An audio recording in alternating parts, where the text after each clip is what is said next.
Quero ler com você agora então o Evangelho deste domingo, domingo da misericórdia, da festa da misericórdia. Está em João, capítulo 20, versículos de 19 a 29. Evangelho de João, capítulo 20, versículos de 19 a 29. Diz assim o Evangelho. Na tarde do mesmo dia, que era o primeiro da semana, os discípulos tinham fechado as portas do lugar onde se achavam por medo dos judeus. Jesus veio e pôs-se no meio deles. Disse-lhes ele: "A paz esteja convosco." Dito isso, mostrou-lhes as mãos e o lado. Os discípulos alegraram-se ao ver o Senhor.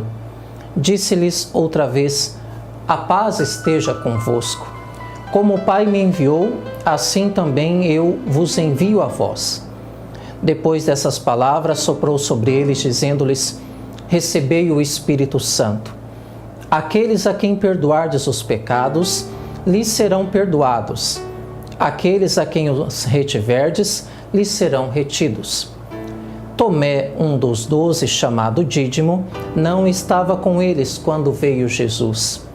Os outros discípulos disseram-lhe: "Vimos o Senhor."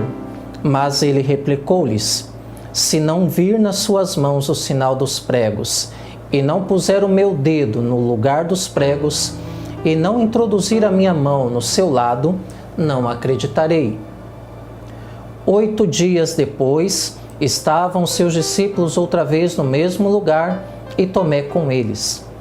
Estando trancadas as portas, veio Jesus, pôs-se no meio deles e disse: "A paz esteja convosco." Depois disso, disse a Tomé: "Introduz aqui o teu dedo e vê as minhas mãos. Põe a tua mão no meu lado. Não sejas incrédulo, mas homem de fé." Respondeu-lhe Tomé: "Meu Senhor e meu Deus." Disse-lhe Jesus: "Creste porque me viste. Felizes aqueles que creem sem ter visto."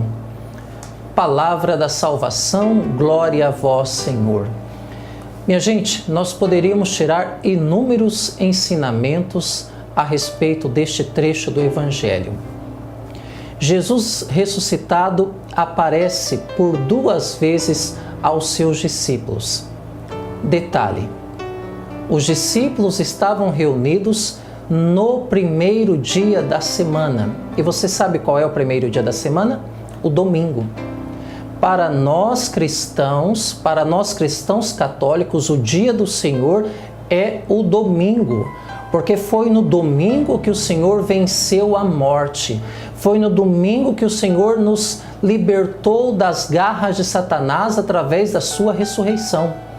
E desde que Jesus ressuscitou no domingo, os seus discípulos não mais se reuniam aos sábados, mas no primeiro dia da semana. Olha que interessante.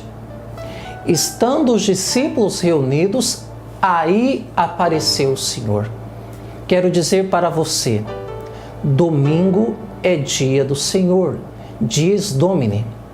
Se você quer ter comunhão com Deus, amizade com Deus, se você quer se aproximar de Deus, ter uma vida na presença de Deus, o seu domingo precisa ser dele.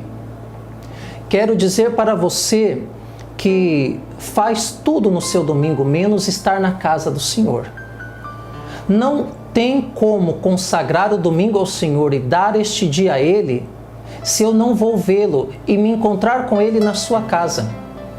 Talvez você reaja aí e diga: "Padre, mas eu posso me encontrar com Deus em qualquer lugar."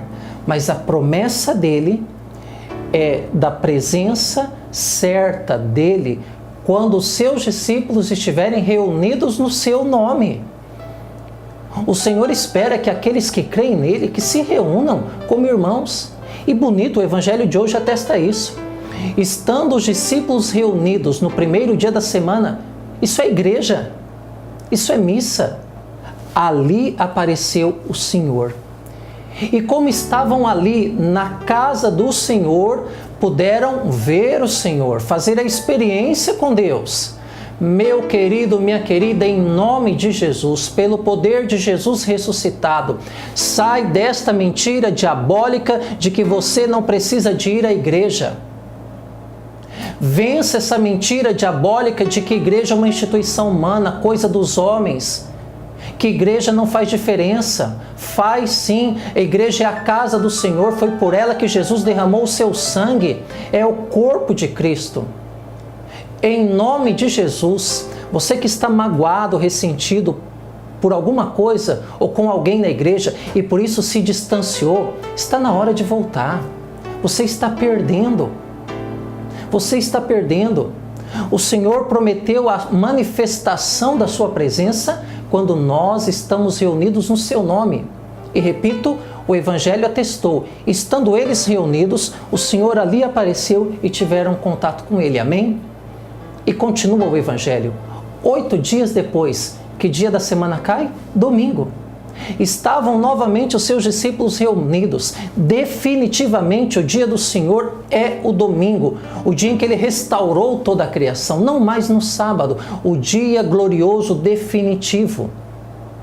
Estando novamente os discípulos reunidos, o Senhor aparece. Da primeira vez que o Senhor apareceu, faltava alguém lá. Quem era? Tomé. Porque Tomé não estava na casa do Senhor em comunhão com os irmãos, Tomé não fez a experiência de Deus. Tomé não viu o Senhor. Tomé estava longe, estava fora. E aí Tomé, igualzinho a você, passou a ser um homem que, se não visse sinais, não acreditava. Precisou tocar, ver para crer. Sabe, meu irmão, minha irmã, o diabo é astuto. O diabo sabe que, tirando você da igreja, você vai se tornando uma pessoa insensível à manifestação de Deus.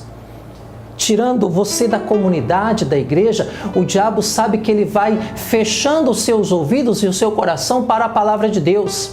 E automaticamente vai abrindo os seus ouvidos, seu coração para outras vozes. De tal forma que você vai se tornando insensível, endurecido de coração. E aí precisa de provas, de milagres, mas isso não é fé. Isso não é fé. Eu creio no meu Senhor, na alegria, na tristeza, na saúde e na doença, e Ele não precisa me dar sinais. Eu creio.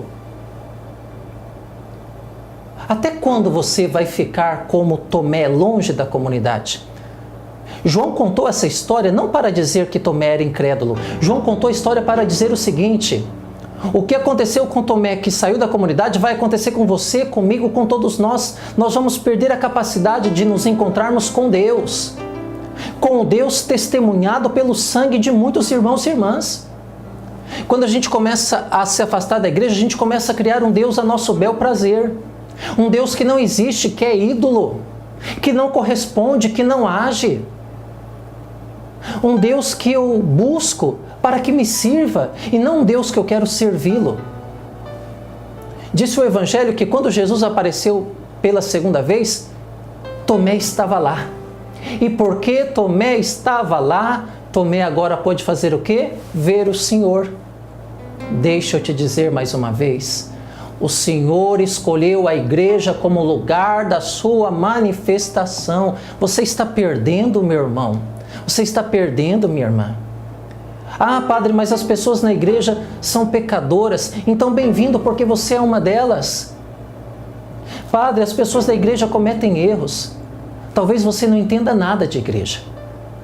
Você sabe que Jesus fundou a igreja sobre a fé dos apóstolos e colocou os apóstolos como fundamento da fé. Mas um deles negou Jesus. Outro vendeu Jesus. Na hora da cruz, 9 correram. Só um ficou do seu lado. Bem-vindo à igreja, meu irmão. Bem-vindo à igreja, minha irmã. A igreja é a casa de misericórdia que Deus fundou neste mundo para os pecadores, para você e para mim. Quanta gente longe do Senhor, presta atenção do que o padre está falando agora, longe de Deus, porque não aceita a igreja. Eu vou dizer com toda clareza, esta é fé católica. Não tem a Deus como pai quem não tem a igreja como mãe. Vou repetir. Você que está firme na igreja, se alegre. Você que está receoso, você que está longe, desejo que o seu coração trema agora e se converta. Não posso dizer Deus é meu pai se eu não posso dizer que a igreja é minha mãe? Porque foi por ela que eu nasci para o alto. É graças a ela, ao sangue dela, que eu conheço a Deus, que eu me encontro com Jesus Cristo, que eu tenho acesso a Jesus Cristo. Por favor, entenda isso não como um sermãozinho, mas um chamado de volta. Vamos falar da igreja aqui em Rondonópolis. O que seria desta cidade sem a nossa igreja? Todas as igrejas, mas eu quero falar especificamente da nossa igreja santa, católica, apostólica, romana. Quero lembrar aqui um padre Lothar. Quantas crianças teriam perecido se esse homem não tivesse entregado a sua vida a Deus e aos mais necessitados? Quero falar de um bispo chamado Dom Osório, que fundou direitos humanos nesta cidade. Quero falar das congregações religiosas que começaram a educação nesta cidade. E que triste às vezes as pessoas, inclusive você, longe da igreja, criticando os padres, criticando as pessoas, criticando a igreja, dizendo que a igreja é rica. Oh, meu irmão, minha irmã, se aproxime um pouquinho mais. Venha ver a beleza da ressurreição de Cristo que age no meio de nós todos os dias. Você está convidado. Eu quero dedicar este programa especialmente para fazer um convite para você. Volta. Volta. A igreja é a barca de Pedro. E quantas vezes o Evangelho diz que Jesus ensinava da barca?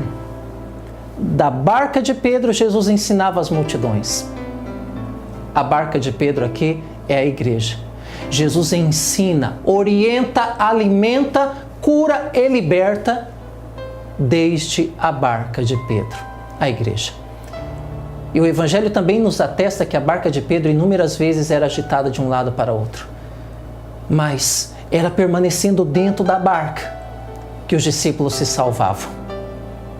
A igreja também é assaltada por muitos ventos, lançada de um lado para outro, mas é permanecendo firme ali que nós seremos salvos, que eu serei salvo, que você será salvo, salva. Volta para a igreja, ela é uma mãe de braços abertos, ela quer te acolher. E sabe, minha gente, não dá para amarmos aquilo que a gente não conhece. Não seja um cristão qualquer. Volta, o Senhor está te chamando, para que você não se torne como muitos cristãos que só acreditam se verem milagres. Que pobreza de fé. Aí quando passam pelo vale escuro da morte, não aguentam. Quando passam pela tribulação, pela dificuldade, vão embora, murmuram, reclamam e sucumbem, porque não têm fé de verdade. Em nome de toda a igreja, eu abro os meus braços agora para dizer para você, bem-vindo, bem-vinda. É aqui o seu lugar, para o encontro com a manifestação de Deus. Termino repetindo, Jesus escolheu a igreja para ser o lugar da sua manifestação. Bem-vindo, bem-vinda, nós somos católicos e somos felizes demais por isso. Amém.